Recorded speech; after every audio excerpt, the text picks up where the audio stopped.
Gentlemen, thank you for coming to the meeting tonight for our December 4th meeting, work session.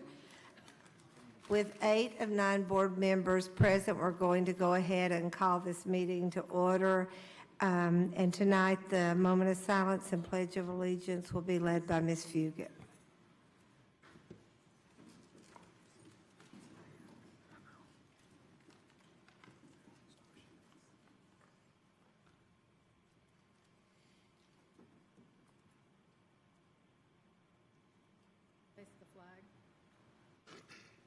Pledge allegiance to the flag of the United States of America and to the republic for which it stands, one nation, under God, indivisible, with liberty and justice for all.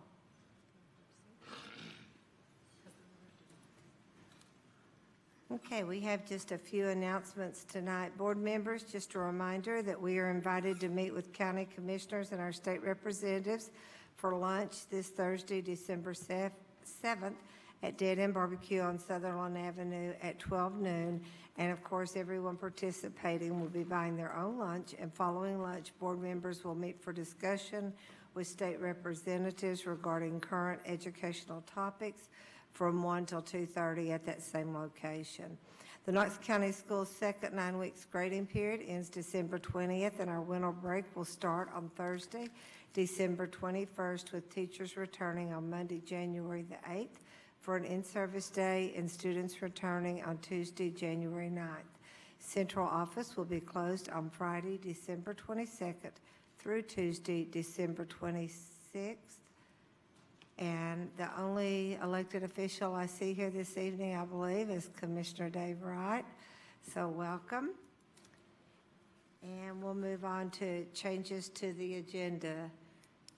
Does anyone have a change to the agenda for tonight? Okay, do I have a motion?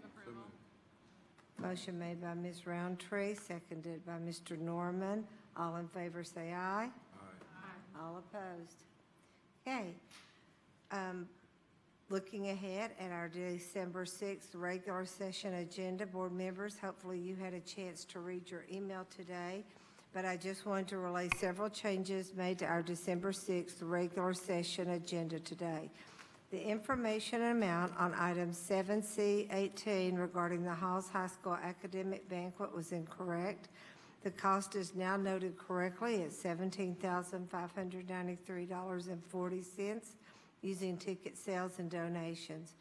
Additional information was attached to items 7C23 and 7C24 confirming information was relayed to students and parents regarding coupon book sales proceeds being used for technology at Powell Middle School and Rocky Hill Elementary School. Also, in consultation with the Law Department, item 8M regarding the board policy J550 has been withdrawn. Additionally, you may notice some missing pages on the contract with the University of Tennessee for cultural competency training on item 10A. The contract has been rescanned and the full version is attached to the agenda on the website. Are there any other changes requested for the December 6th agenda? Okay. Okay. So now we will, yes. Okay. So Superintendent Thomas has his report ready for us. Yes, ma'am. Thank you, Madam Chair, members of the board. Now, I will be brief this evening. I have appointed Chris Towle as the Director of Maintenance and Operations effective December 2017. Chris joined Knox County Schools in 2006 as a plumbing foreman. In 2007, Chris was named Supervisor of Skilled Crafts, a position he continues to hold. Prior to Knox County Schools, Chris worked at Towle Ironworks for 23 years, serving as project manager and plant manager.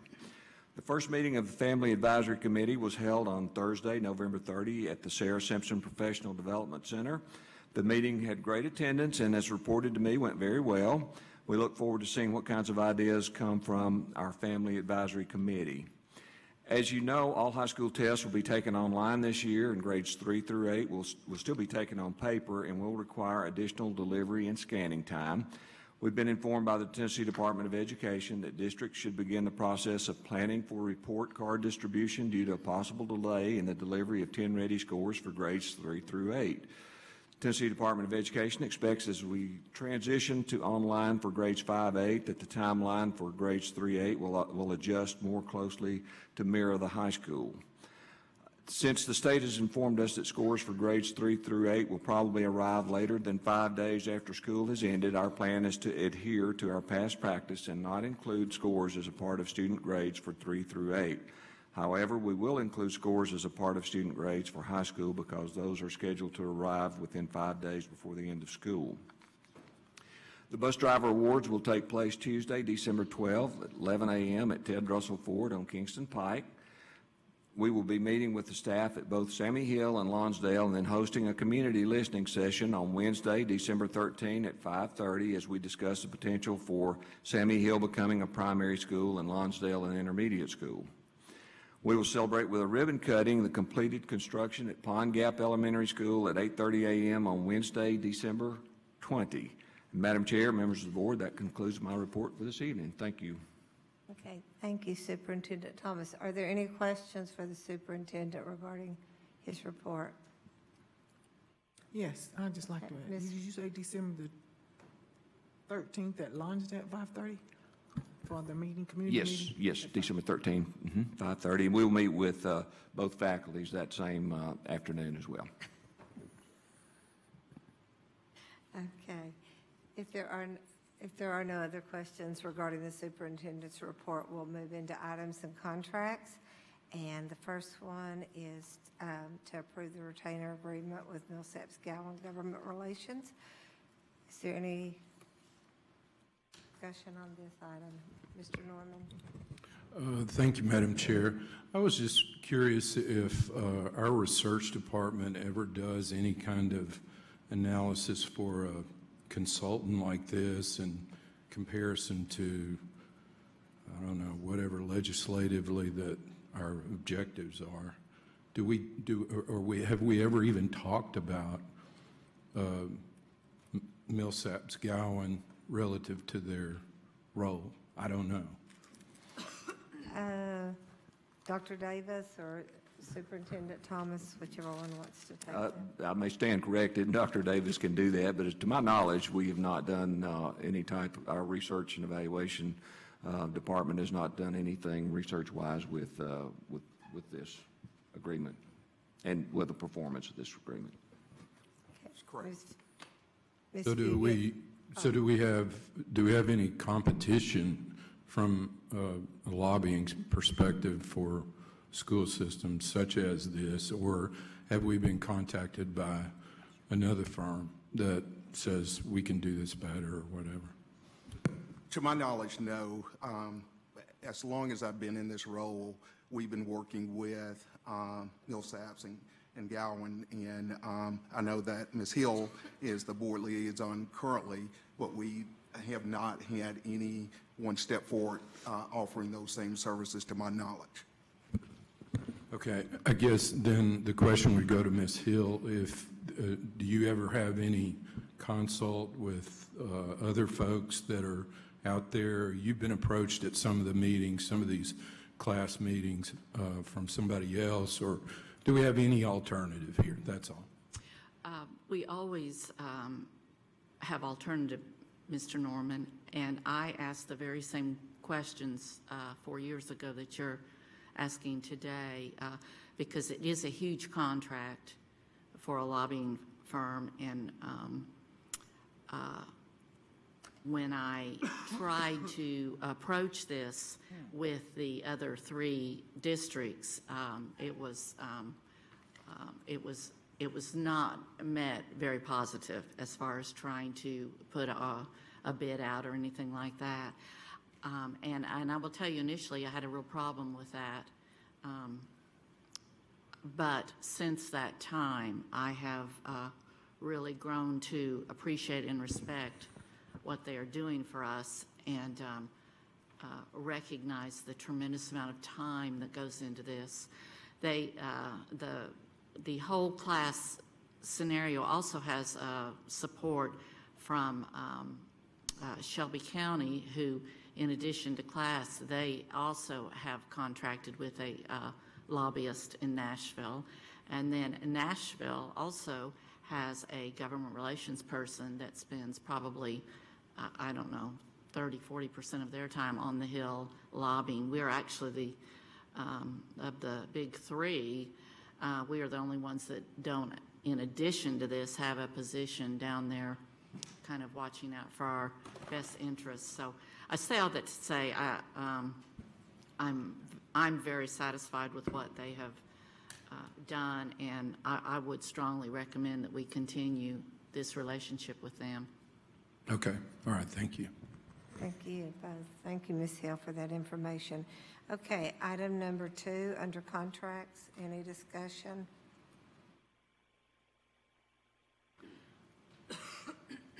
Item number 3.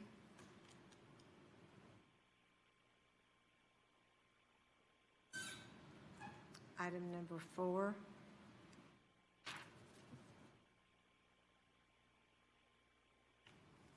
Okay, we'll move on into item number 5. And the next, I think, 5, 6, 7, 8, 9, 10, keep going, 11 and 12 are all clinical student affiliation agreements. So we can probably take all of those at the same time. Is there any discussion on any of those agreements?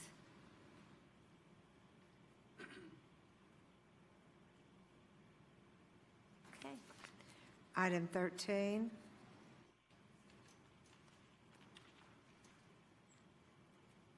Item 14.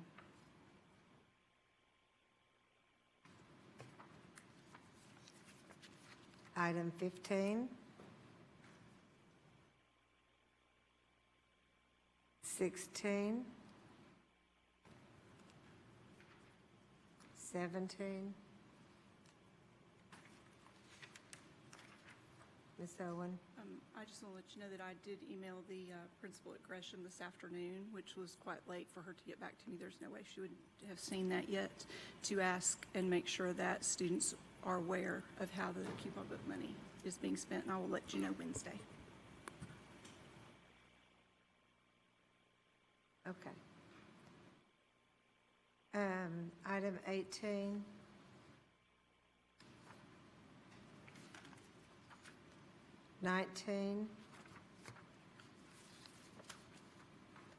Item 20, 21, or 22, either one of those.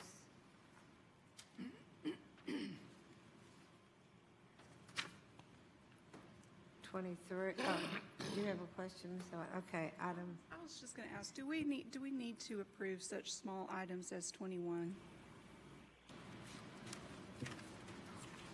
Mr. Cooper, do you want to answer that? Thank you, Madam Chair. Ms. Owen, that was a questionable one, to be honest, Ms. Owen. I mean, although it's called a contract, we get a lot of these where they're called contracts, but they look more like an invoice or just a bill for services. So, so honestly, that one was kind of questionable. I think we just let that go out of an abundance of caution. But I mean, that's why it was left on. But in the future, we can certainly look a little harder to make sure that these types of things aren't on there. Thank you. Item 23. Item 24. 25. 26. Okay, that concludes that section, and we'll move into board policies. And most of these are second readings that are before you tonight. So we'll come up for a vote on Wednesday. So board, item A, under board policies, Mr. Norman. We discussed in a previous meeting about CTE's expansion of class size from 20 to 25. I did want to, I don't think we really, I know in the discussion it was, some of the rationale was about scheduling and making more available or fitting to schedules and so on. And I was just going to ask also the question about the fiscal note that might be associated with this, because if you have, say if you just have a class in some computer software type class, you're going to have stations for 20 kids. And so if you've got 25 kids, where's the money to increase the 5 stations? Whereas, have we considered that in the process of enlarging these class sizes? That's my question. Dr. Roswick. Thank you, Madam Chair. It's a good question as far as how we get to additional equipment for those.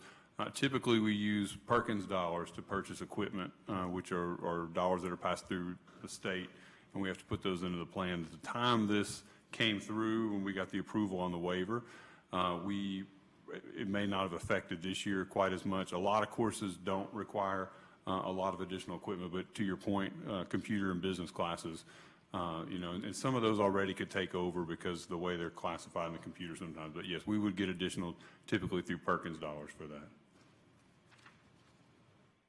Okay. Seeing no other lights on, we'll go to item B under Board Policies. Item C. Item D.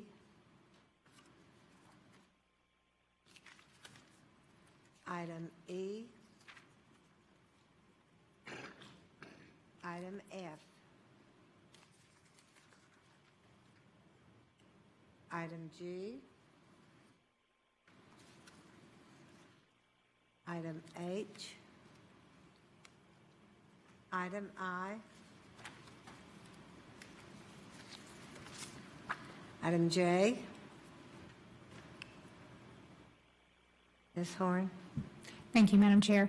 I know I had received an email, and the question that I had regarding this policy is the percentage shall be between 15 and 25% for the next school year.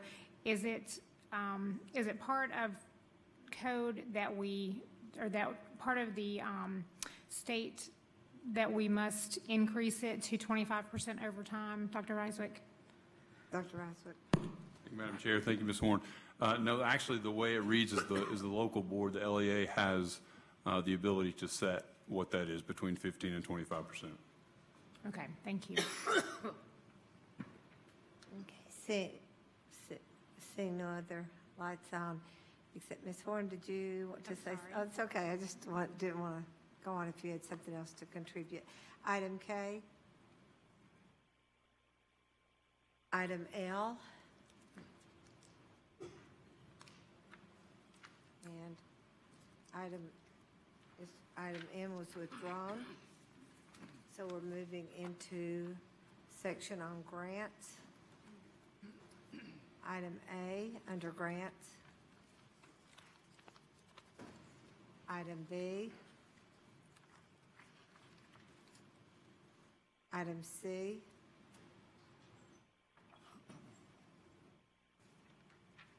Item D. E. F. G. H. And that finishes up that section, moving into contracts, and there are 2. Let's take item A first. Any discussion on item A under contracts?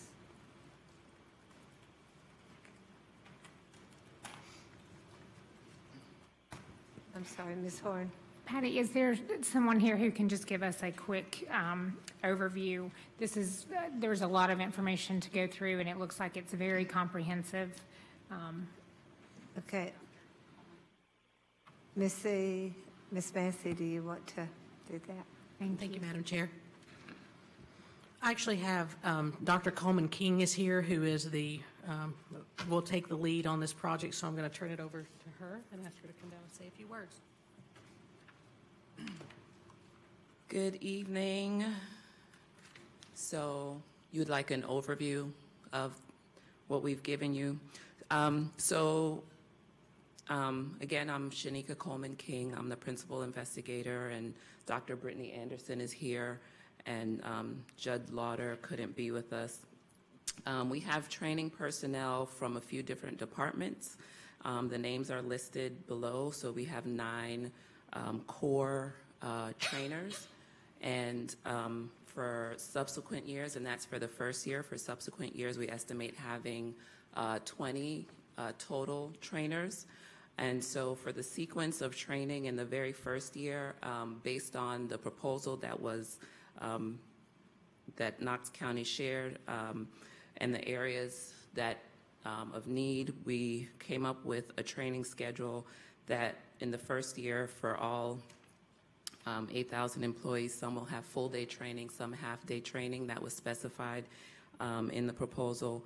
We'll deal with diversity, culture, and identity in one session, implicit bias, academic ability, and discipline in another, and then healthy classroom experiences and family and community relationships in another.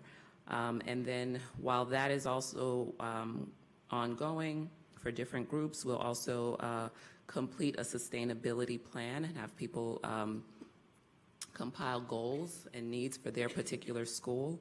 Moving forward in years 2, 3, 4, and 5, we want to create cultural competency learning communities at each school, and each school will be assigned a trainer who will work with them to identify some of their most pressing needs and help develop professional development training specific to the needs of their school. In addition to that, we want to also offer urban education continuing education courses for leaders in each school so that they're fully equipped to help carry out some of the work once we've identified what the needs are for that particular school. We also anticipate having ongoing conversations with Knox County School Administration and also community members. Throughout the process, we'll also be doing assessments. So we'll start with a pre-assessment in year 1, a post-assessment in year 5, but also throughout over the course of the 5 years, if it is renewed, to have ongoing assessments to gauge how well the program is working. And so the other slides, I talked about sessions 1, 2, and 3. That would happen during the very first year. And then on page 3, we have an overview of the sessions in terms of content and what they'll include, and also what would happen in the cultural competence learning communities. If you'd like, I can elaborate more. Okay. Mr. McMillan, did you have a question? I guess my question would be more for the law director in terms of the contract. Since it's a 1-year term with the potential for renewal for 4 years, does it have to come back to the board each year for renewal, or once we approve it, is that an automatic thing that can be done by the superintendent or his designee? Thank you, Madam Chair. Mr. McMillan, the way any of these term contracts work is that the board, once it's approved, you are giving authority to the director of schools or his designee to renew the contract. Often it's done through the department head under the director of schools. Okay, so we would, I can't figure that fast in my head, but we would, in essence, if we approve it, would be approving probably $800,000 plus in terms of dollars? Be 170 times 5, wouldn't it? Would that be like 850? Yeah, I'm not. Well, I'm just guessing. I'm not. You're probably right. I mean, I went into law because I'm not good at math, but, but, if this board did feel like it wanted to, to stop the program at some point, then obviously this board would have the authority to do so through the director of schools and his staff. Or you could set it up, could you not, to where it would just, not that you would necessarily want to stop it, but you could set it up for review on an annual basis, couldn't you? Yes, that can be done too. I think this particular contract was structured in this fashion because it is a multi-year plan, and so that's why it was structured the way it was. Okay. Yeah. All right. Thank you. Ms. Massey, did you want to? Yes, I just wanted to remind the board that part of your yearly update about what's happening with the DEO will be we will include some specific information with the assessments and where we are in the utilization of this training for our staff. So you will have a lot of information to know how things are progressing. Okay, Ms. Horn. Thank you, Madam Chair. Can you just give us a quick, the numbers of people the number of employees who would be trained year one? Is it all employees or just part of the It will be employees? just part of the employees. We've done a couple of things. If the board determines that votes yes on Wednesday, then we have the district learning days that are already set aside, and we have training scheduled for those days. We've offered to principals on their days where they determine what happens in their building. So to tell you, don't have an exact number yet, but I think by the time before the school year is over, we'll probably have 30 plus schools trained, and then we'll start with the remaining for the first session, starting on the district learning days, starting in the fall. Okay, thank you. Ms. Hill.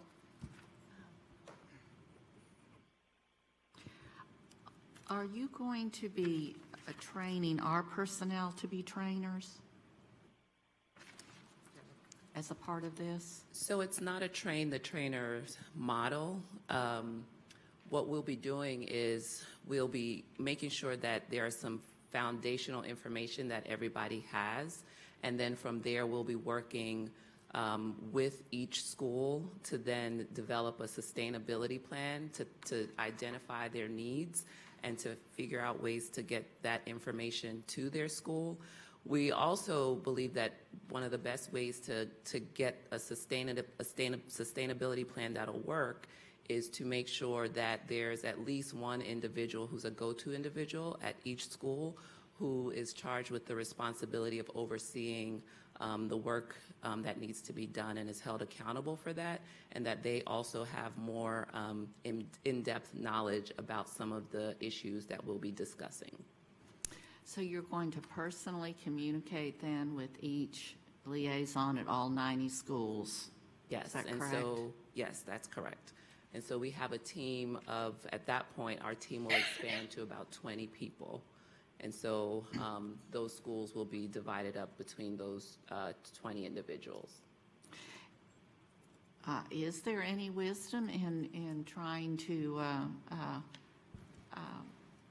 allow us to be able to become trainers in this also? I would think that could eventually result in a reduction of costs. I mean, I think that that the pricing, especially the first year, so is very reasonable. But I'm wondering, as it progresses and we've kind of made the rounds, so to speak, if there wouldn't be some wisdom in preparing ourselves to be able to take care of this. So I agree with you, Ms. Hill, and when we started talking about with the community, with the DEO task force, we felt like it was really important for that first initial day one training and some of that follow-up that everybody have somebody from outside the district, but we definitely plan to build our capacity to take over some of that training. And when we do, at the end of that 5 years, because as we all know, cultural competency will be an ongoing issue. When we put that bid back out, if we put that bid back out, it would look very different than the model that we've established for this initial first round training. Okay. Okay. Ms. Dethridge.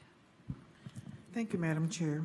Will we be having makeup sessions? Because you're going to have those that don't want to participate and those that's not going to feel like it's necessary to participate. So what are we going to do about those individuals that don't feel the value of cultural competency?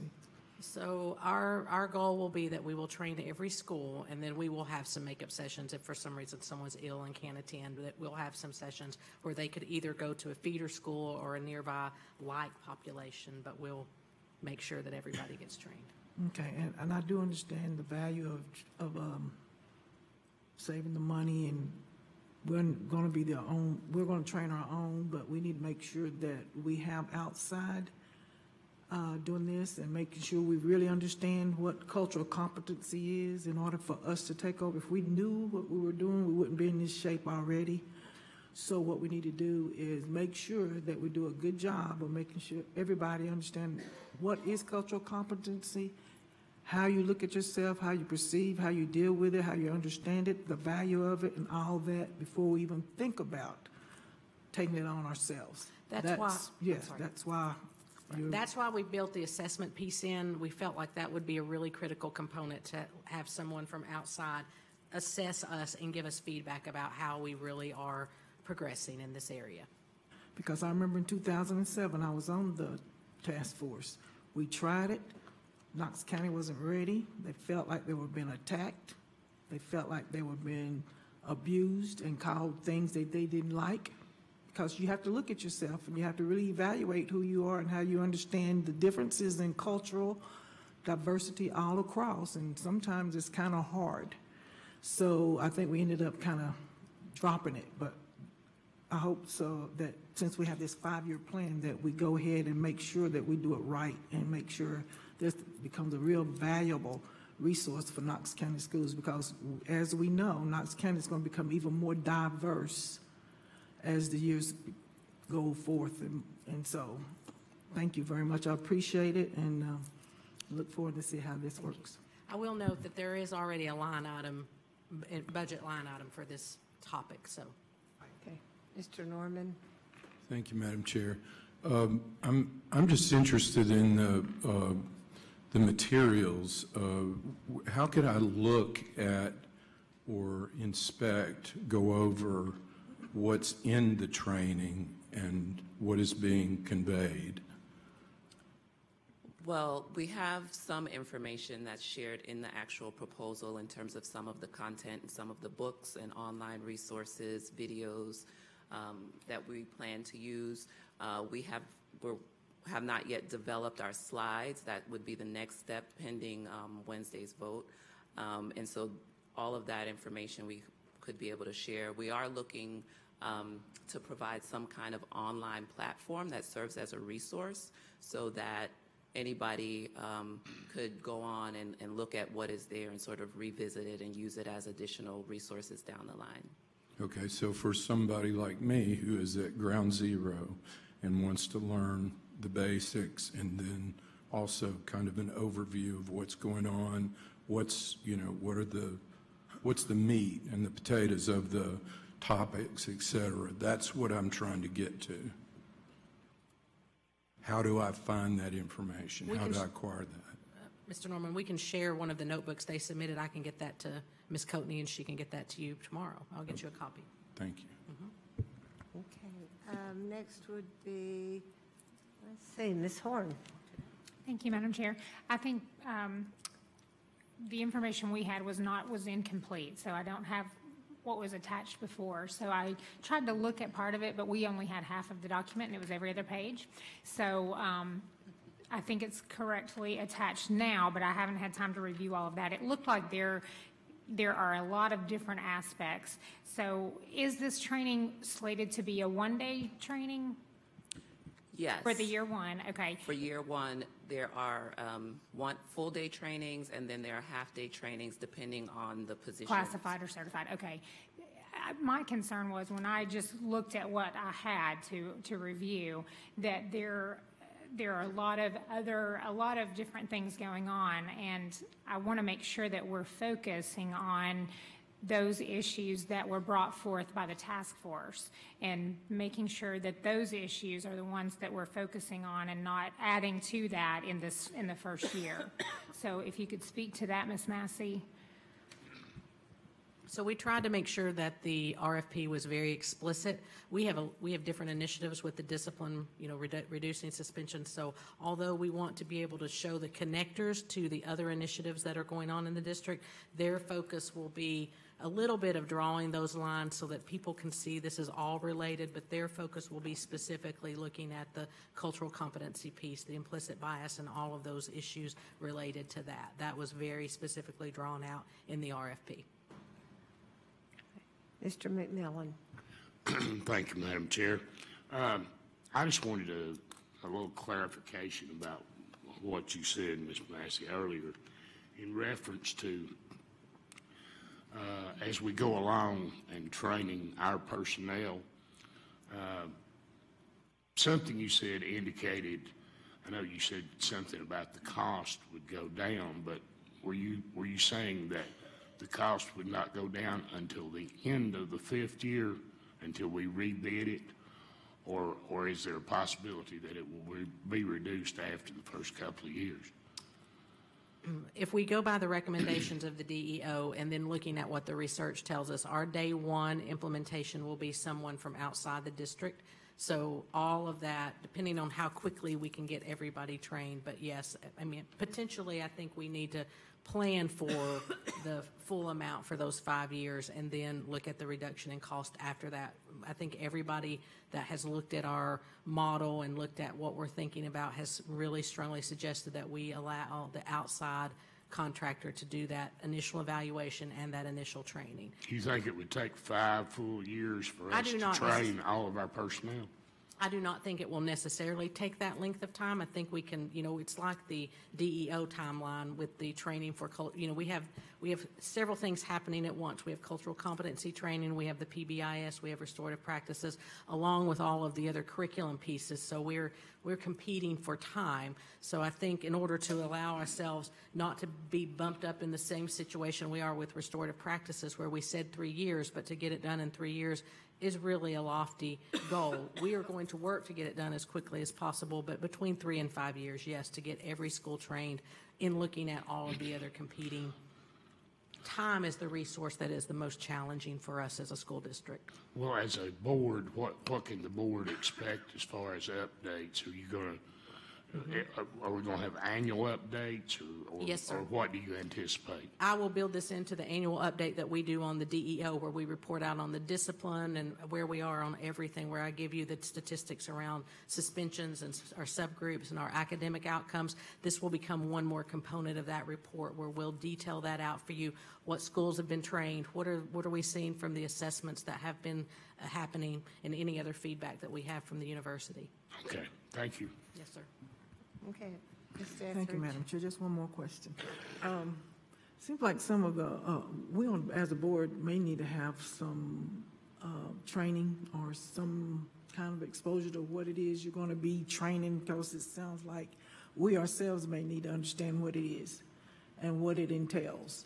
And so is there a possibility that maybe if we may be able to go to our schools, but if not, because if you have so many, you have to sunshine it, but have something that mid-month or something to give us a little glimpse of what. Absolutely. So what, okay. I'm not sure if everybody be in tune, want to do that, but I thought it might be interesting. Okay, seeing no other lights on, we will move to the second item under contracts, item B. Is there any discussion about this?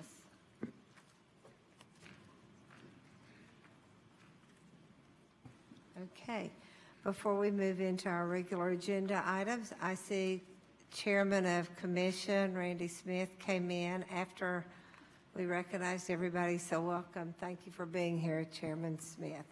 Okay, moving into the regular agenda items, 11A, any discussion?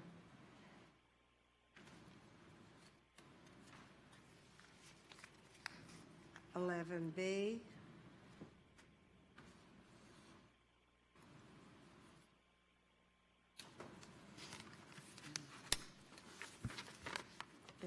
Hill? Just for clarification, because I know that we have all gotten some emails about the need for staff ahead of time. And Corey, you told me you were going to be here, and I'm just going to put you on the spot a little bit, because I had asked him the same question myself when we were together last week about, okay, tell me what it is exactly that your focus is going to be in wanting a assistant principal. So what appears to be early in the process, and I appreciated what he had to say and would appreciate you sharing it. Hey, Madam Chair, thank you. Respected board members, thank you for giving me the opportunity to speak tonight. So Ms. Hill and I spoke the other day about the need for staffing and kind of the formula that we're looking at for doing that. And I know in the questions that were asked prior to the meeting, there was some discussion of where the need came from and where the money's being generated from. We actually started a discussion back in August and September about adding administrative staff early on in the process. We had talked about possibly doing guidance counselors and secretaries and stuff like that. And Ms. White and I agreed that we felt that an assistant principal was probably the most logical next step for planning purposes, everything from student handbooks, developing schedules, helping manage budgets and materials that are coming in, because it really is, at this point, a one-person operation. So it's always nice to have a helping hand to do that. And then in addition to the staffing issues that we have coming up, or staffing interviews, I'm guessing somewhere around 250 to 300 interviews will probably be conducted by the time that I'm finished doing interviews for Hardin Valley Middle School, and I'm sure City will be in this similar range.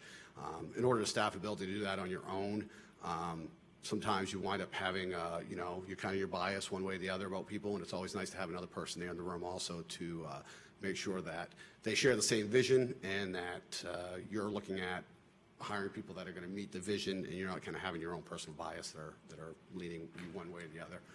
Scheduling will be another huge piece.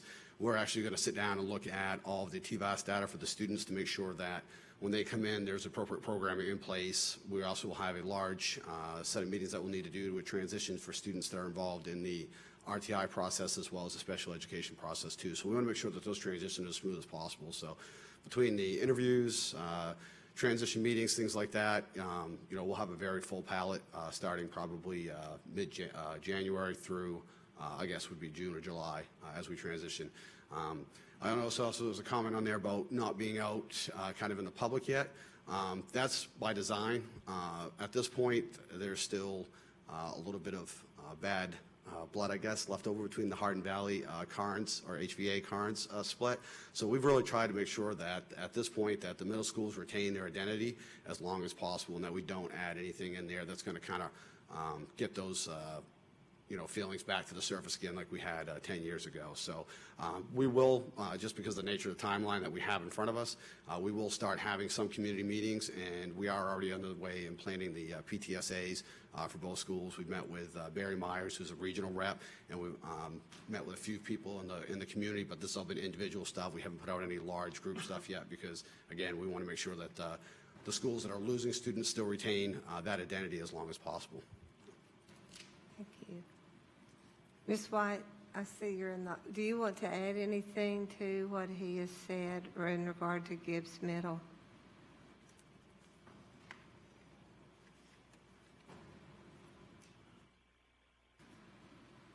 Madam Chair, Board, thank you for giving me the opportunity to speak. I know that Corey, gave you a great overview. I can just give you an example. This past week, I did my interviews for assistant principal. I did 14 interviews, 11 on Monday and 3 on Tuesday. And I had to reach out to people who really didn't have time to help me because I had nobody else to help me with those interviews. So, that's a cumbersome process. Gibbs Middle, along with Gibbs High, we're going to be a part of a personalized learning pilot with the state, which is going to bring some great attention to our schools. Now, here in the next few months, I'm supposed to bring a team, but I don't have a team. Ideally a teacher team, but I don't even have an assistant principal to bring. And, it's really, you know, I believe in involving my staff. As I make those decisions, as we plan within our school, my teachers drive a lot of what goes on in those schools. And right now, I don't have that. So I really consider that assistant principal to be my brain power. I mean, we have spent these past few months planning and creating the framework for what our schools are going to look like. But there's a big difference between that planning and then actually implementing and making that happen. And I think starting in January and February, when we start those interviews, things are going to start to roll pretty quickly, because it is, as I stood out, you know, in front of the building the other day, and I looked, and we're close to 70% complete now, I realized this school's getting ready to open in a few months, and it's just a huge process, and I want, for the community, for the kids, for the staff, I want it to be a smooth and effective opening. And, you know, one person doing that, I don't want this to be the Cindy White plan. I want it to be a part of a group process. Okay, well, thank you. Ms. Fugit, did you have a question for either one of them, or Just a comment. Comment, okay. Thank you. I appreciate what both of you said. There is no way possible that one individual can physically stand up a school. You just can't. You're going to compete for hiring good teachers. You're going to compete for hiring good assistant principals, and you got to have help. And so if we don't want you to stay in your job, we will make sure you have no help. So, I appreciate everybody's fiduciary concerns about it, but it's just not realistic to open 2 new middle schools and expect a principal to be ready in August without help starting sooner rather than later. Okay, thank you, Ms. Fugit. Ms. Dethridge? Thank you, Madam Chair. So we're looking at, what, $1,073,000 as far, that's for both schools? Is that what I'm looking at? Superintendent Thomas, Superintendent. do you want? Madam Chair, Ms. Dethridge, Mr. Spencer's out sick today, but however, Mr. Joe Snyder's here, our budget director, and let Joe answer that. I think that estimate's a little bit too high. I think that was some of the additional appropriation we got, but Joe can talk more specifically about the amounts that we're budgeting or Yeah, requesting. Mr. Thomas is correct. The $1,073,000 figure is additional revenue we realized from BEP for this year. The total cost for this additional request is $489,000. Oh, Yeah.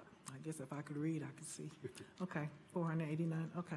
I agree that with the principals, they do need help, because I heard about that in the summertime when you have a school opening and it's only one person in the building and they don't even have a secretary. So I do understand exactly what they're saying. So this is something that they're going to need, and like I said, this is what you have to have. You have to have the personnel and whatever you need in the building to get a start and make sure you start correctly. Because like I said, I hear this same thing in the summertime from principals that's in there 1 day a week and no help. So I understand. Thank you. Okay, thank you, Mr. Snyder. I think that's all the discussion on that, so we'll move to item C, accept charter monitoring report for Emerald Academy. Is there any discussion? Ms. Roundtree? Thank you, Madam Chair. I don't recollect last year when we had the charter monitoring report that we had a response, and I just was curious, is the response then recorded along with this, or is it, you know, do we come to any resolution on these items? I didn't know who could speak to that. Oh, I see Daphne. So the report that you have is the final product, and it is the resolution of any concerns or edits that Emerald Academy wanted us to consider or look at. Okay, thanks.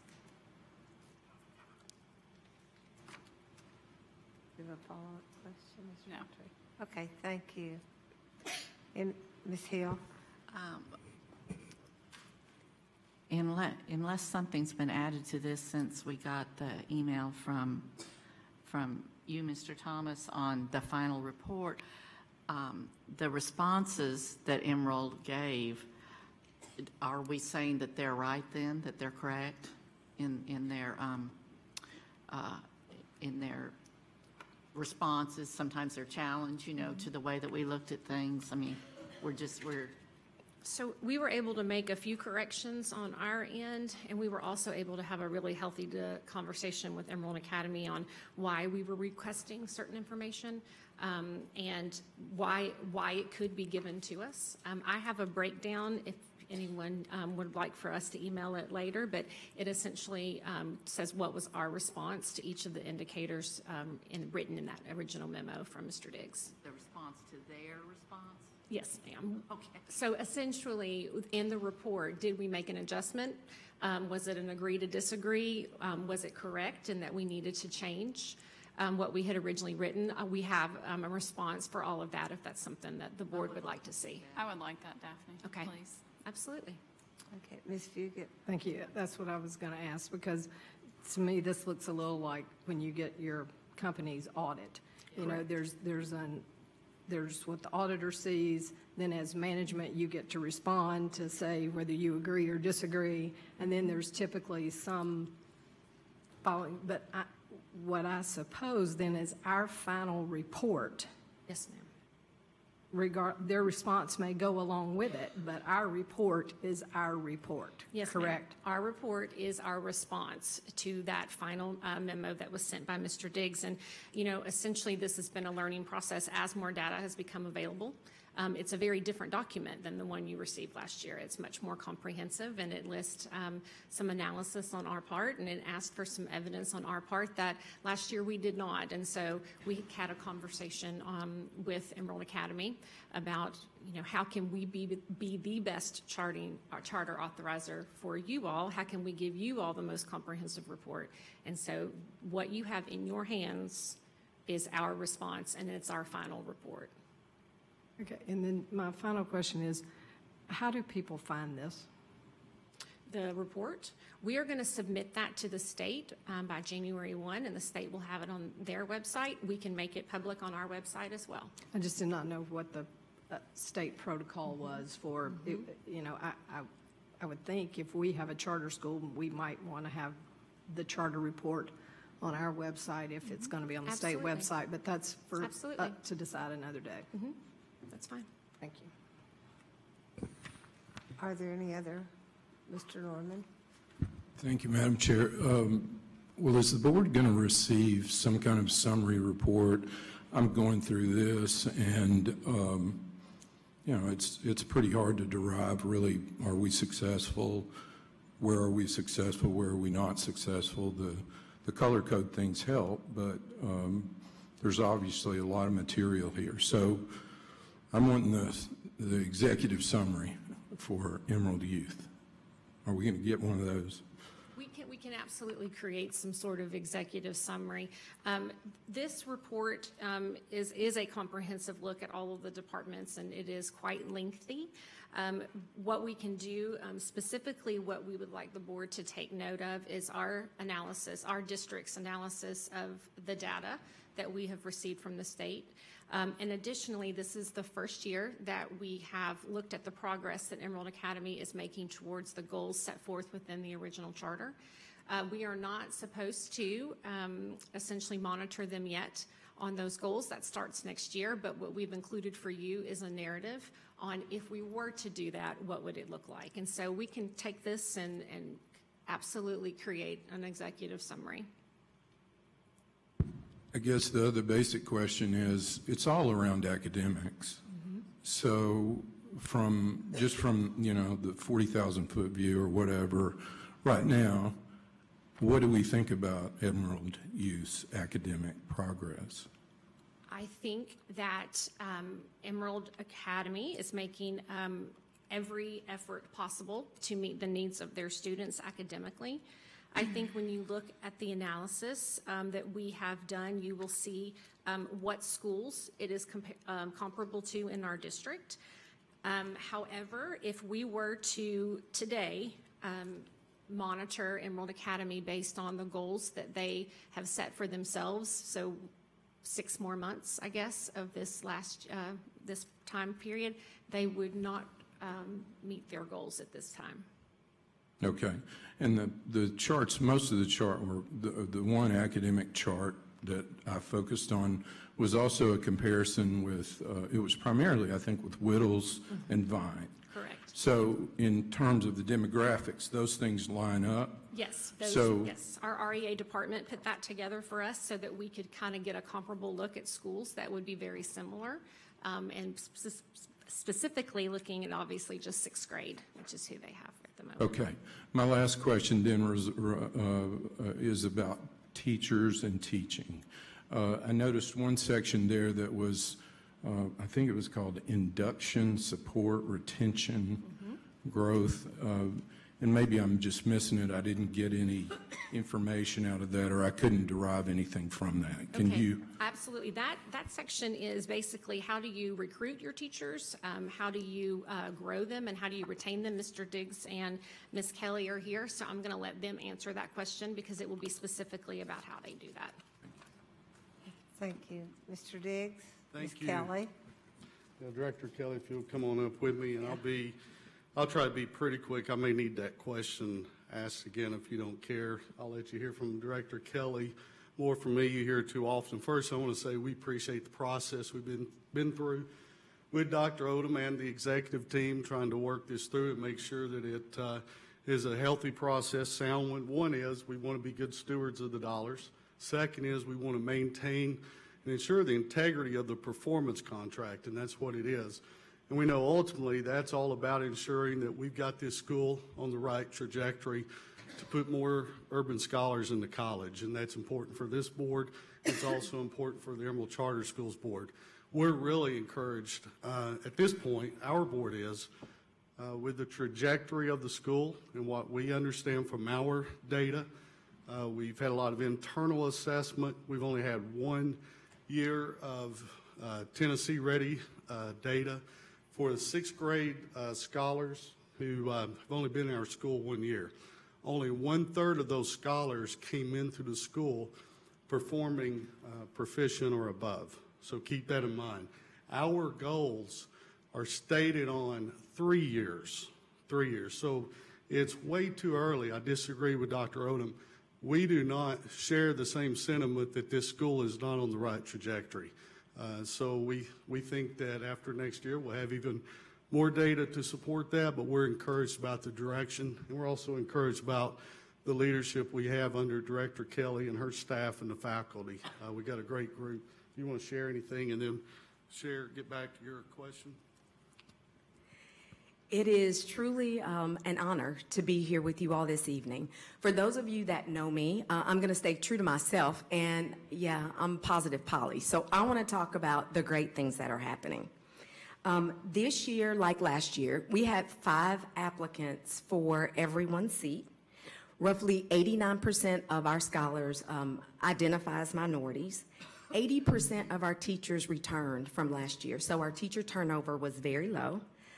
In October, we have report card conferences at the end of every quarter, and they're mandatory, and our parents come. In October, over 300 families came to our report card night, and this is what really gets me excited. Last year, about 12% of our scholars scored in the 75th percentile or greater on the NWEA test, and what that means for us is that they're projected to make a 24 or greater on the ACT. And that means that they will go to college and that they will more than likely have college scholarships. But as the director of the school, yeah, of course, I'm here to tell you all the great things about the school and sell you on the school. But I brought a parent with me. She's not a parent of one of our top performers. She has 2 scholars at our school. We met under really interesting circumstances when I served as the Dean of Scholars and not the director of the school. So needless to say, initially we had a little bumpy start. But I want to introduce you to Cherie Beasley, who exemplifies the partnerships that we have at our school between scholars and families and the Emerald staff. Ms. Beasley. Thank you for letting me speak with you today. My name is Cherie Beasley, and I have 2 scholars that go to Emerald Academy. I have a daughter which is in kindergarten. I have a son which is in second grade. I'm not here because my kids are the best scholars at the school, because they're not. We've had bumpy roads, we have hard days. We've had ups and downs, but through it all, Emerald Kelly has stood behind us and helped us and did whatever it takes for us to get to where we need to be. My son has had behavior problems. He has had fights. He has had issues with his anger. He has been suspended. He has went to the reflection room. He has did every possible thing that there is to do, but yet Emerald Academy has not gave up on us. I can walk in Emerald Academy any day. They call me by my name. They know me. We have established relationship, and that I do love. Despite what people say, you know, about Emerald Academy, they really do whatever it takes. And I wouldn't want my children to go to any other school in Knox County but Emerald Academy. Thank you. Thank you, You're very welcome. Okay, I think Ms. Roundtree had a question. Did you, or a statement? Okay. There was the question about Oh, teacher recruitment yeah, that we didn't haven't even- we didn't answered get that yet. answered, so I'll hold my question. Okay. Would you repeat the question? I'm sorry. The question wasn't from me, Ms. Kelly. It was from Mr. Norman. I think it was how you all are recruiting teachers. How do we recruit teachers? We post employment opportunities on our website. Okay, there was a section in the report that was called Induction, Support, Retention, and Growth. And you already mentioned that your retention's pretty good. 80% of the teachers have come back. I was just curious about the other aspects of that section. Induction, I'm assuming, what does that mean? Induction just merely means training. How do we train our teachers, and how do we acclimate them to deliver quality instruction every day? Okay. And I'm assuming that your teachers like where they are, or they wouldn't be coming back. And I just wanted to ask Ms. Beasley one thing. Your son, how old is he? He is now 7. Okay, so he's in second grade. Second grade. So where did he go to school before he went to Emerald? Okay, so he went to Sarah Moore Green for kindergarten, which he did Sarah Moore Green for kindergarten. Then first grade at Emerald Academy, that was the first year that they opened. We held him back at Emerald Academy because that's what we thought was the best decision. And actually, it was the best decision because he's did like a 360. He's confident, you know, and he is happy about going to school. And that was a problem for us at first. Okay, well, good. Thank you for coming. Thank you for sharing that. No problem. Okay. I think Ms. Roundtree's question was for Mr. Diggs. Thank you, Madam Chair. Hi, Steve. I just wanted to, I didn't see it in the report, and since you're here, I just wanted to follow up on if Emerald Academy has a librarian yet, a library going. I knew you would ask that. You want to explain how the books work in our class? The answer is no, we do not have a librarian, and that's not been in our plan, but we are very committed to reading, obviously, and many books being placed inside of classrooms, so it's in-room libraries, classroom libraries. So. Steve's response, or Mr. Diggs' response, but would be my response. Okay, Steve. Steve's response would be my response. In addition to that, we do have an area that we refer to as a media center, and we're working with a community partner to turn that area into a reading nook, if you will. We are taking donations of bean bags as well as rugs if you are interested in contributing to that initiative. So we do have an area that will be a reading nook, if you would. But we have tons of reading materials in every classroom. And because we have a longer school day, our scholars obviously have access to those materials. Thank you.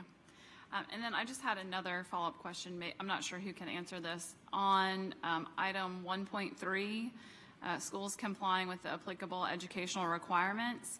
So it looks like for 16-17, the goal was less than 15% of scholars withdrawing. In the second year, the goal was 20%, and it looks like the withdrawal rate was 22.6%. And so maybe, Daphne, if you can help answer this.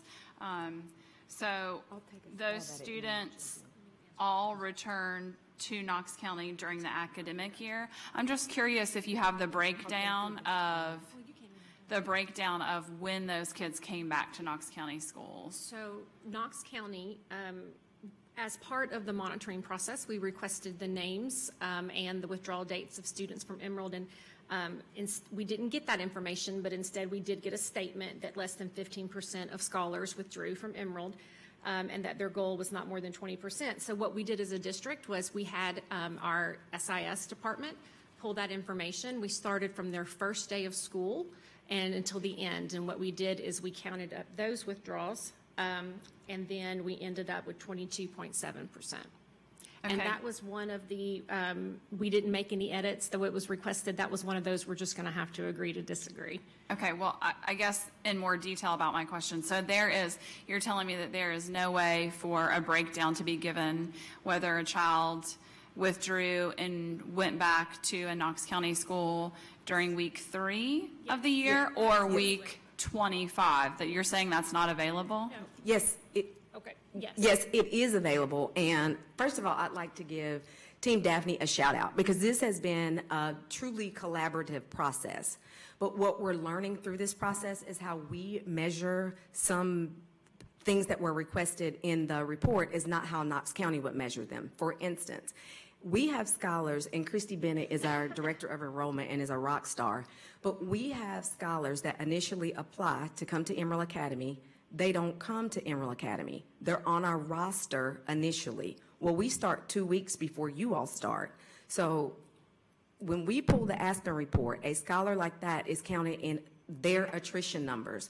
We don't count them in our attrition numbers because they never came to our school. So it looks like someone withdrew, if you will, when they never showed up. So that's the discrepancy. And here's the better news. We already have a plan to partner in January to work through defining how we're going to measure some of these things, such as the attrition rate. I guess and I appreciate all that, but that still doesn't answer my question of when these children are withdrawing. The answer is yes. It's in Aspen. That's when I started, that's what I said. You can pull the report in Aspen and you can tell when they came to Emerald, when they withdrew from Emerald. And because we partner together, we actually even know in some cases where those scholars are, because it's just merely picking up the phone and saying, Daphne, Amber Roundtree came, she left on December, what is today? 4th, 3rd, and she's now at Dogwood.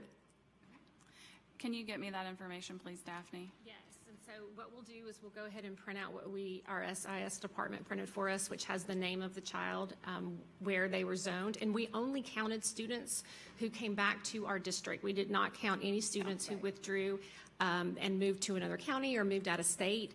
Our calculations only included those that remained with Knox County. Okay, and I guess then my follow-up question for Mr. Diggs or Ms. Kelly would be then, when you do have students withdrawing, are you doing any sort of follow-up process to see why they are withdrawing or any reflective practice as far as that goes? So yes, we do. Christy Bennett, again, works closely with our families as our family engagement coordinator, and when we can, we do in the spirit of self-improvement. Because if there is a family that leaves for whatever reason, and it's something internally we can do to correct that, it would just be good business to get those data points so we can address it. Oh my goodness. I had one more question. I'll be quick. As far as the discipline numbers, I didn't notice oops, scrolled off of that page. I was just curious, your staffing had changed some. I know that the discipline numbers were much higher last year. And so you all have added a behavior specialist since that time period. Is that correct? So this report was for school year 16-17.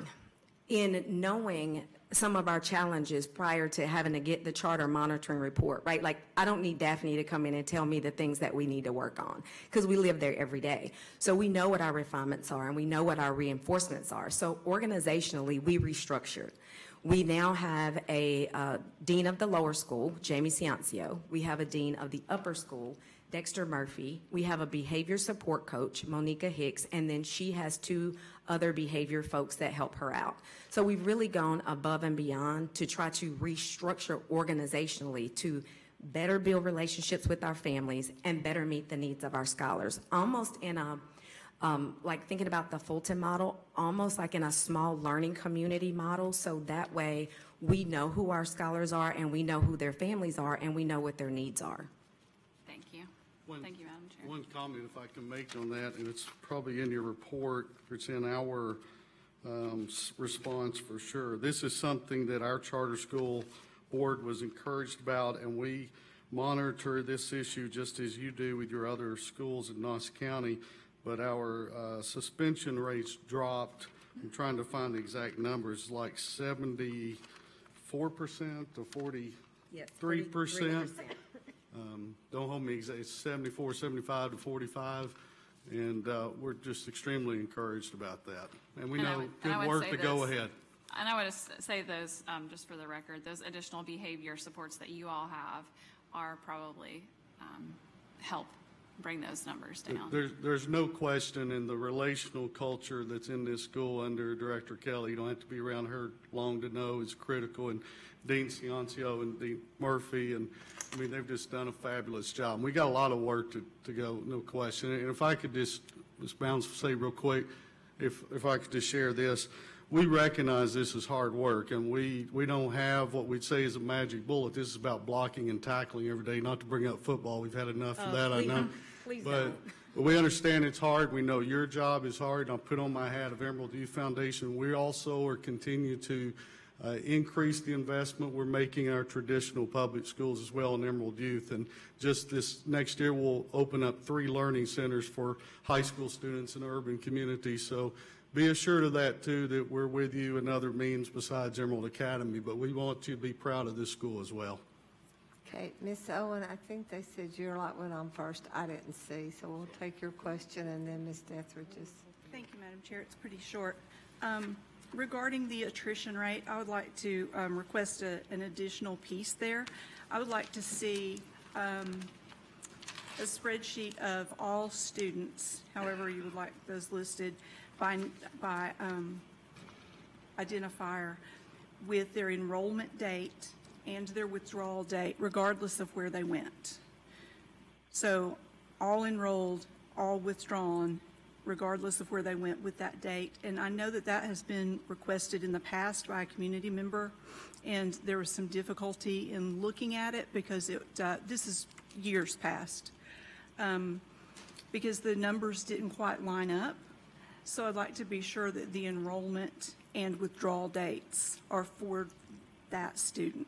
Absolutely. We'll go through with our SIS department and we'll make sure that that gets to you. Okay, Ms. Etheridge. Thank you. What is your enrollment? It's probably in here somewhere, but what is your total enrollment now, right now? 76. And so next year we will add 126 students, and by school year 1920 we will be fully enrolled at 540 scholars, grades K-8. Okay. And most of those are in preschool, preschool through second grade? How many do you have in middle school? So every cohort has 63 scholars. So currently in, we call it the upper school, we have 126 scholars. Okay. So in the upper school, we have grades 6, 7, and in the lower school, we currently have grades K-3. So you'll be going to 4 and 8? Yes, ma'am. Next year? Yes, ma'am. And then the last grade level we will add will be 5th grade in school year 1920. And then you'll go from pre-K or just K through? No, ma'am. It's 8. a K-8 model. Okay. You know I love you. You've always Does that mean been- you're going to ask me like a challenging question? Was that? I might, but no, Because it's if not so, gonna I'm be going to that. have No. Steve step back up. No, the charter school's in my district. So if I get to talk about public school, they said, "No, you got a charter school." I said, "Well, it's in my district." And it's a public charter school.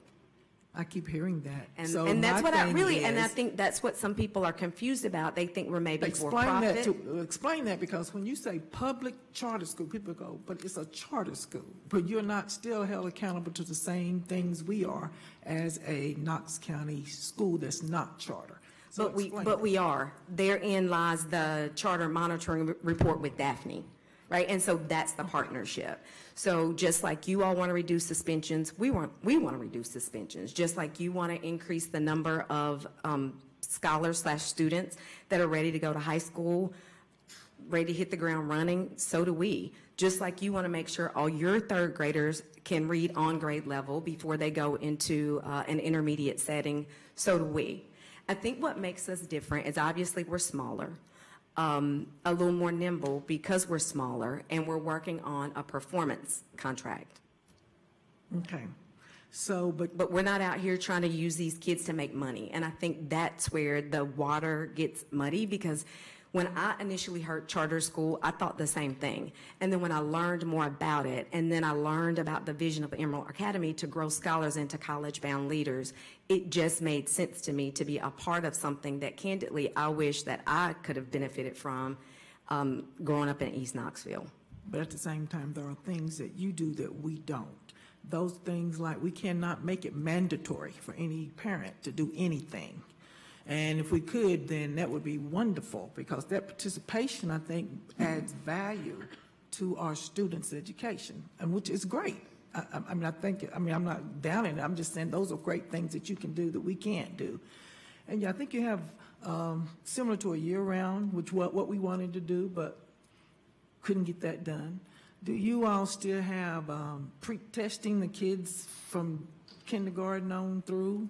Well, when you say pre-test, we conduct diagnostic tests, so we know where they are academically. So when we ability group for reading, we make sure we're meeting their needs specifically. I did want to go back to the attrition piece and this notion of mandatory expectations for parents. So this is year 2, month 4, so say year 2.4. We haven't asked any parent to leave, nor will we, because they don't make a report card conference. Ms. Beasley can tell you, you know, there are times when she works. She's a single parent. I think some things that we're doing that aren't mandatory is we meet before school. We meet after school. Ms. Beasley has my phone number. If she needs me, she texts me. When we say we are willing to do whatever it takes, we are willing to do whatever it takes. And I don't know that you can mandate that. I don't know that you can put that in a performance contract. I don't know that you can put it in a charter application. You just have to be willing to do whatever it takes to get these children in our community to college because they deserve it. Then that's the false information that's out there, because it was, at least at the beginning of the charter school, I'm sorry, don't take up so much time, but I think we understood that in order to be a part of this charter school, that parents had to be involved. And that was part of the agreement. Now, I'm not sure because I've never seen the agreement. This is just what I'm saying, and you can clarify what our understanding of what's really going on with the charter school. And as far as charter is supposed to take 5%, lowest 5% in the Knox County schools, you can't when you have a lottery, or when you have people can come in, they lottery in, that you can't know who's the 5%. You take whoever gets in. So, and that's great. So, and you have great leadership. I love it. You have wonderful leadership. Leadership Academy Fellows, you were wonderful, both of you. You and Dean Ciancio was in cohort 1 with me, and Dean Murphy was in cohort 4 that came after us. So we set the tone, but I'll talk to Dexter about that more tomorrow. I'm just saying you have great leadership, and that's where it starts. And thank you. And there are things that you still be able to do. The things that you're saying that you work for you work in Knox County schools. We have schools that's doing the same thing. So it's just you have smaller, and you're doing a great job, and hope these numbers continue to grow. Thank you. Thank you, Ms. Dethridge. Thank you all very much. Thank you, Renee, Steve. Thank you. I appreciate your time. Okay. At the request of board members, we're going to take a recess for, let's say, 10 minutes, and we will reconvene at 6:30.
Ahead and get started. It's 6:31.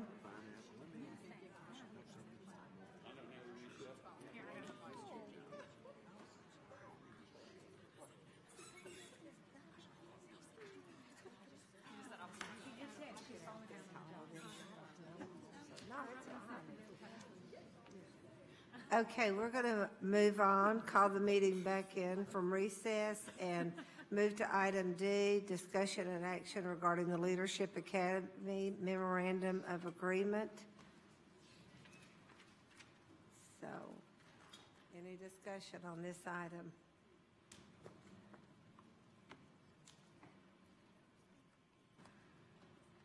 Okay, Ms. Owen.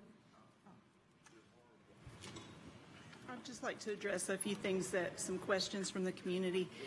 It's been suggested that the board and the Knox County Schools Administration should be more transparent regarding. Sure. Yeah, speak into your microphone a little bit more, please, so everybody can hear you.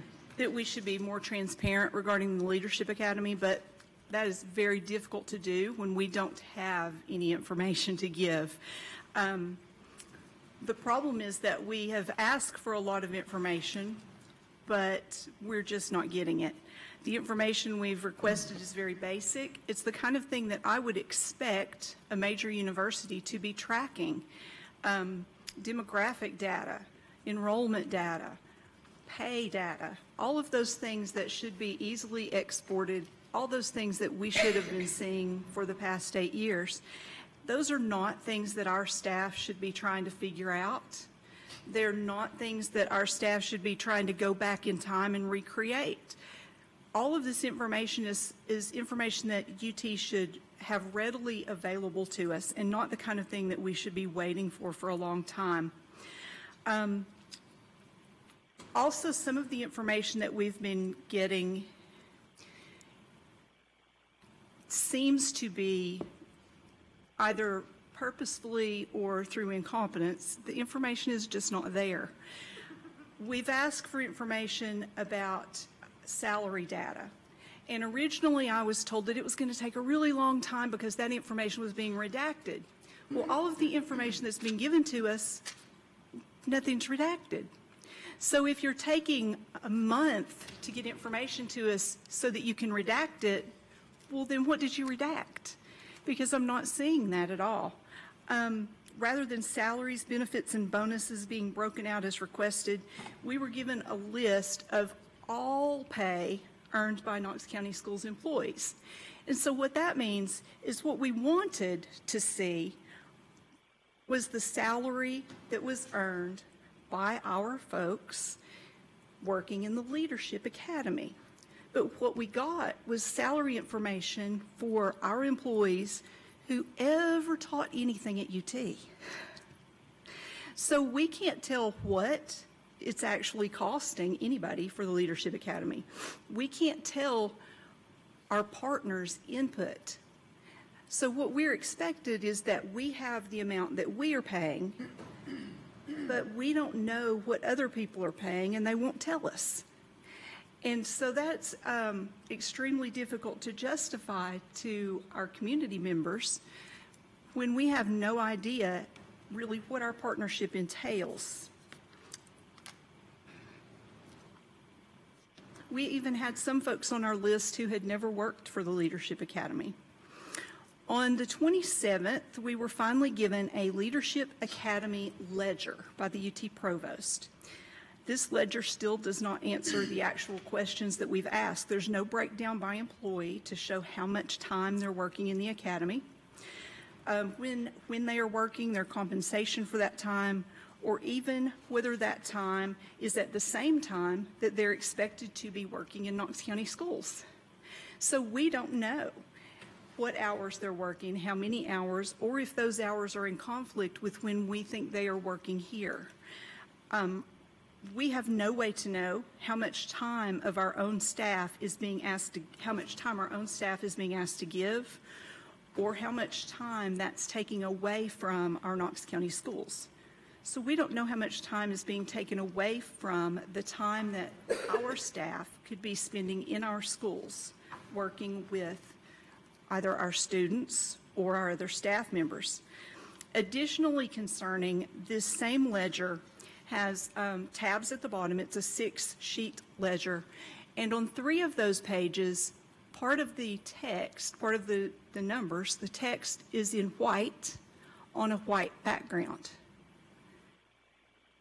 That's right, white on a white background. There's no way to read it. There's no way you can see it at all. I found it completely by accident because I had selected the whole page so that I could make it smaller so I could print it. That's the only way I found this text. And it's not text that makes any sense to be hidden. It's just the total numbers in a column. So why we would have 3 sheets that have a column of white text on a white background makes no sense and calls into question really all of the data that they've given us. Because everything I've seen is just either glaringly wrong or glaringly absent. So I think really if we're going to have any kind of partnership with anyone, I would expect them to be honest with us, and I would expect some kind of accountability so that we actually know what's going on. Because from any of the piles and piles of information they've given us, we really can't tell what on earth is going on financially at all. Thank you, Madam Chair. Okay, is there any other discussion on this?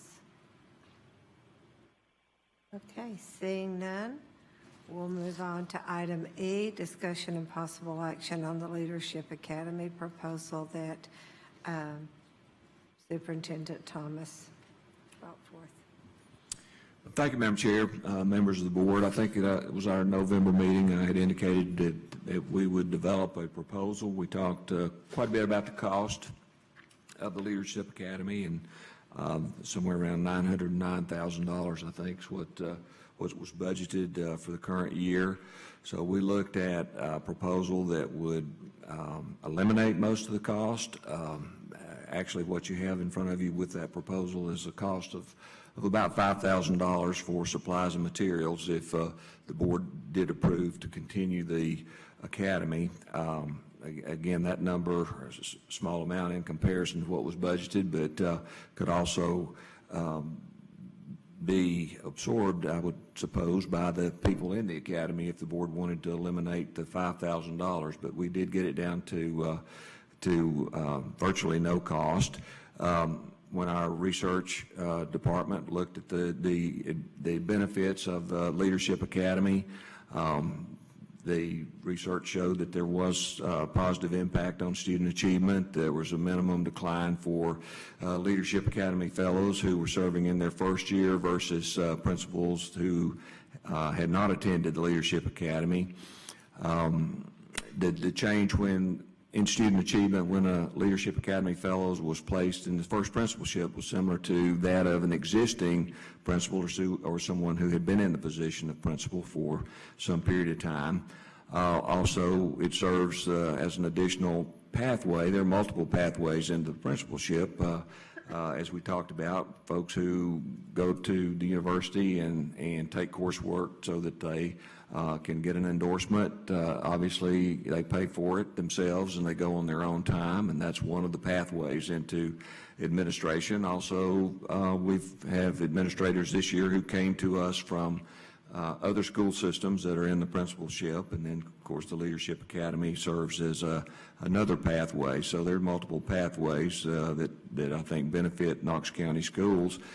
Some additional advantages of the Leadership Academy: its curriculum is taught by administrators working in their area of expertise, so sometimes that's a little different than not trying to say that college professors are not teaching what the reality is, but practicing administrators who are actually working in their field and then teaching our participants in the academy. There's also the advantage of the mentoring experience. The cohort group, they develop a relationship with each other. It's been very positive over time, and I think if you talk to some of the Leadership Academy fellows, they will talk about how important that cohort group is. And again, like I said, we've reduced the cost by approximately a little over $900,000. I think another benefit to folks who are in the academy are working with the university. The tuition is paid. That's not paid by Knox County, but the tuition is paid for participants that are in the academy. Sometimes I know with financial obligations and all, there may be people who wouldn't be able to have that opportunity if it weren't for the tuition paid. In terms of the redesign, what we were looking at, we thought in the way of eliminating the cost, we would take current assistant principals and current AAs and put them in the program, so that would save us the cost of replacing folks who went into the academy. We also looked at no candidate, KCS candidate, would be admitted without the consent of KCS, so we would control the process in terms of who goes to the academy. We also had asked that UT look at their curriculum, and in terms of our selection process, we would choose, part of the selection process would be assistant principals and administrative assistants who would be willing to go and serve in high-need schools. We would look at participants who have some record of raising student achievement and some record of prior leadership.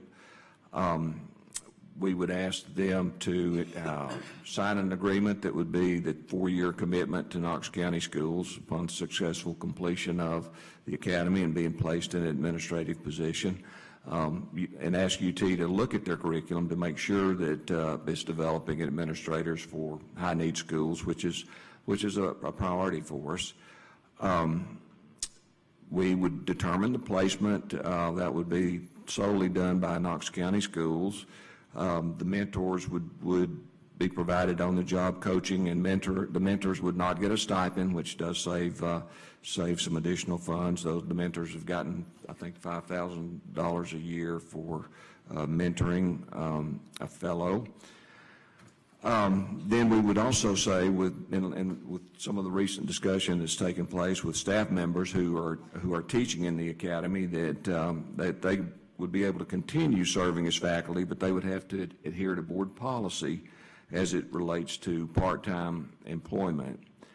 Then, as Ms. Owen had indicated, in terms of financial data and so forth, that UT and KCS would share performance and financial data related to the Leadership Academy, and there would be an annual monitoring process to determine if the academy was meeting the desired and expected outcomes. So that's what we've put together, a proposal that I feel like that does all that. I know in terms of the cost being one of the big issues, this would allow the board to have $900,000 that they could redirect to other places in the budget, with us opening 2 new middle schools and doing a variety of other things. I know that as we get into the spring and budgeting, I think that would really help our situation there. So that's pretty much the proposal. Okay, thank you. Is there any discussion from the board?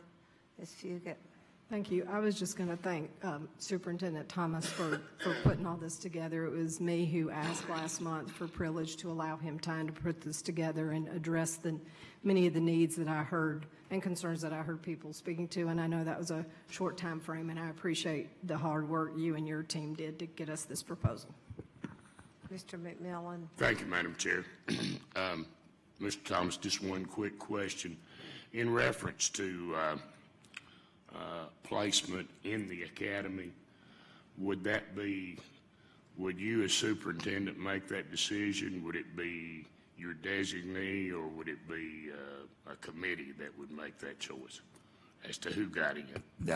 I'm sure the final recommendation, I guess, lies with the director, but that process, what I do rely on, because we've got great staff, that committee be made up of our staff and put the folks through the process that we're going to put them through, and then make a recommendation to me. So I know ultimately that would be my decision, but it would be a committee of our folks who would go through and do the selection process. Have you thought as far as how many persons that would involve on the committee? 3, 5, whatever?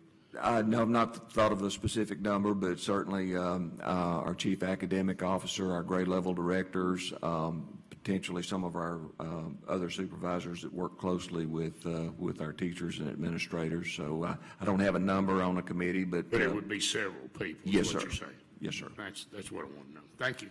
Yes, sir. Thank you. Ms. Hill? Mr. Thomas, one question I had was if this new proposal passes, the requirement about being an assistant principal or an AA, that's a little bit concerning to me in that sometimes we have some very good veteran teachers that, you know, for whatever reason may not have been able to break into the AA ranks or, you know, AP ranks that could potentially be very good candidates. Is that a requirement that would be locked in stone? I think from a budget standpoint, we would recommend either an AP or an AA, but we still are not going to take away the other pathway into administration from the standpoint someone who has been in the classroom. Now, generally speaking, someone who is in the classroom goes to an assistant principal position first or an AA position. So yeah, we would still anticipate that pathway being available for individuals. This was done just from the standpoint of from a budget perspective. Cost. So that it's just really all about if we pulled a teacher, then we would have to replace that teacher. Yes, I understand. Okay. And the other question I had, one of the drawbacks that I had heard was so many of our people who had already have masters or EDSs and then going into Leadership Academy and basically re-earning the degree, and I don't know enough to know about a doctoral program, but is there any possibility or potential that if we have Academy fellows that already have these degrees, that any of their work could be credited toward perhaps a doctoral program? I have not had that discussion with the university in terms of that. I know it's been either a master's degree or an EDS degree, so I'm not sure if how the university, if they would be willing for any of that work to go towards a doctorate degree or not. But that's certainly something we can find out and explore.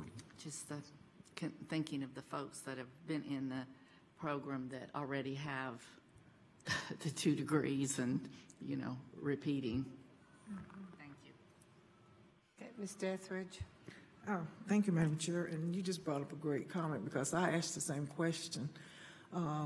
So I asked the individual that had been through it and had the degrees, and they said it's a difference because here it's a little bit more stringent and related to exactly what you're going to be doing as a principal, and it's the mentoring and it's the actually being involved in the day-to-day that you don't get in a classroom. It's that connection with the of working with someone in the building and getting that experience in addition to receiving your Leadership Academy fellow, whatever they get, certificate, I don't know what it is, or degree, I'm sorry.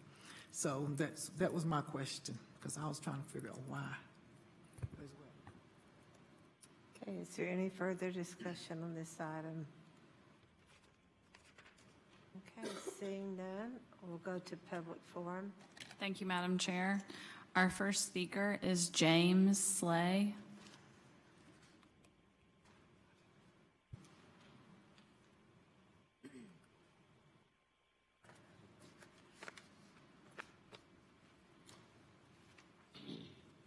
Hey, good evening.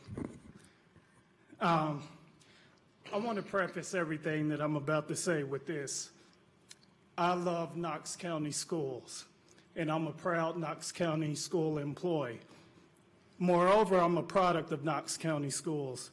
I was born here, raised here, and more than likely will die here. And it's because of this love and pride that I have for our school system and our city that I was compelled to speak tonight. I've been blessed, y'all. As a classroom teacher, I've gotten to serve underprivileged children in a capacity that allowed me to educate, influence change, and hopefully break cycles of poverty that occur far too often in our communities. I've seen previously unmotivated children leave my classroom at the end of the year with self-confidence, pride, and determination to achieve the impossible. Although I saw many wonderful things happening, I felt that I was limited as a classroom teacher. So I knew I had to become an administrator to expand my impact. However, I couldn't afford the cost of going back to school and feeding my children on a teacher's salary. But luckily, Knox County Schools offered another option. It was the Leadership Academy. So I applied, and fortunately, I was accepted as a fellow in the 7th cohort. This is why I'm here tonight. The Leadership Academy afforded me the opportunity to learn and practice rather than theory. It has allowed me to gain knowledge, wisdom, and foresight to lead effectively, and it would be a tragedy to not allow others to have that opportunity.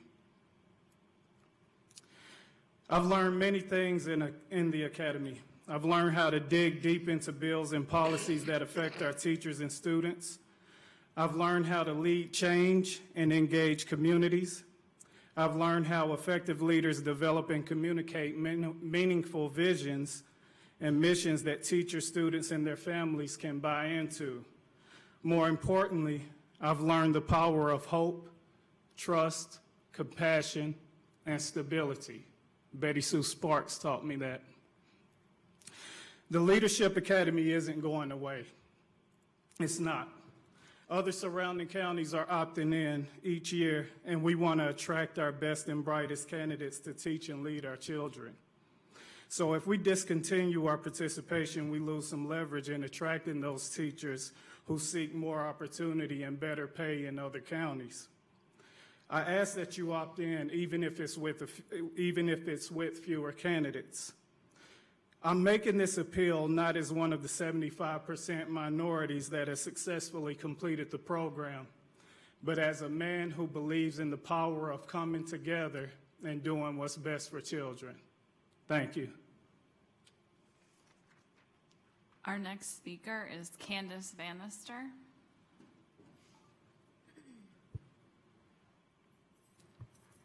Hi, my name is Candace Bannister, Knox County resident.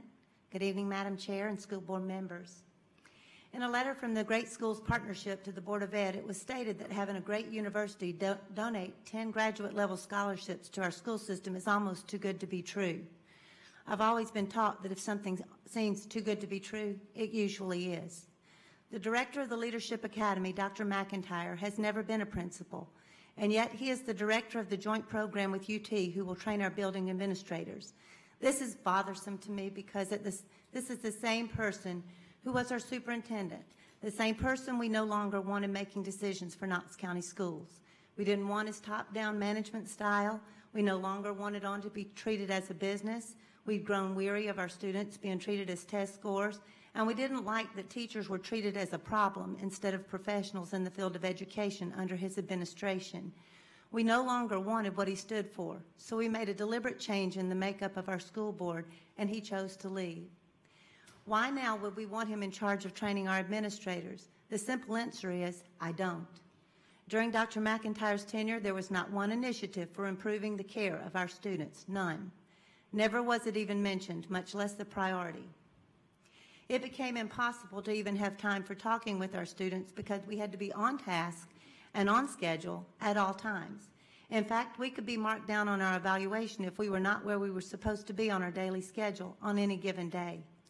We were to focus only on the academic growth of our students. No lie, I was told this by an administrator in an evaluation post-conference. Because we failed to put the care of the whole student at the top of our list, it is no wonder that we are dealing with a backlash of unprecedented number of students suffering with anxiety and depression, as well as severe behavior problems across Knox County schools today. The reason for cutting ties with the Leadership Academy wasn't just about the enormous amount of money being spent. How we spend $900,000 a year matters. It's important. But it isn't the only reason we have questioned the collaboration with the UT for the Leadership Academy.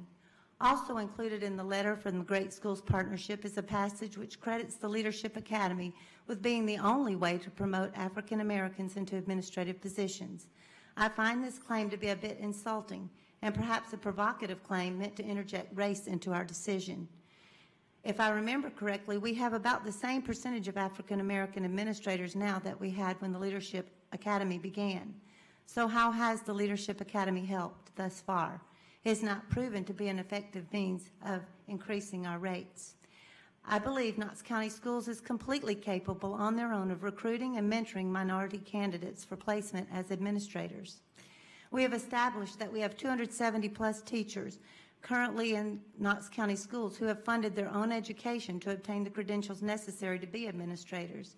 That is quite a field of potential candidates already here in Knox County Schools. I believe the data showed that it was the mentoring piece that was so important with an administrator that yielded such positive results. So if Knox County Schools would like to have a first-year administrator participate in a mentoring relationship with their principal, it could certainly be done without participation in the Leadership Academy. In a letter to Mr. Thomas from Dr. McIntyre, he stated that the program was being lauded and replicated across the state. It is my hope that those replicated leadership academies have directors who have actual experience as school administrators. It seems strange to me that a flagship university, which already has a master's program for school administration in their College of Education, has an interest in gifting 10 graduate-level scholarships to our school system through a duplicate program run by a person who has limited teaching experience and no experience as a school principal. Dr. McIntyre also stated, as you know, benefactors sometimes make donations anonymously because they do not wish to be publicly identified. I'm sure you understand that identifying an anonymous donor would be an extraordinary breach of trust in terms of the donation. Often, large donations come with expectations. As a teacher and taxpayer, I don't feel comfortable not knowing what the expectations from these donors might be, since we're talking about impacting the education of all public schools across Knox County with this collaboration with UT. We have no way of knowing whether or not these donors are even qualified to be making educational decisions regarding Knox County schools. In a recent article, our interim superintendent, Buzz Thomas, was quoted giving a list of great principals from the Leadership Academy. I have to tell you from my own experience that there is at least one person on that list who has not made good choices for the students and staff at that school. Is the Leadership Academy at fault for his management style? I can't say, but it certainly did not do anything to correct it when he was a fellow, because 6 administrative positions later, there are still issues on how to treat students and staff. Your time is up. Thank you. Our final speaker is Todd Shelton.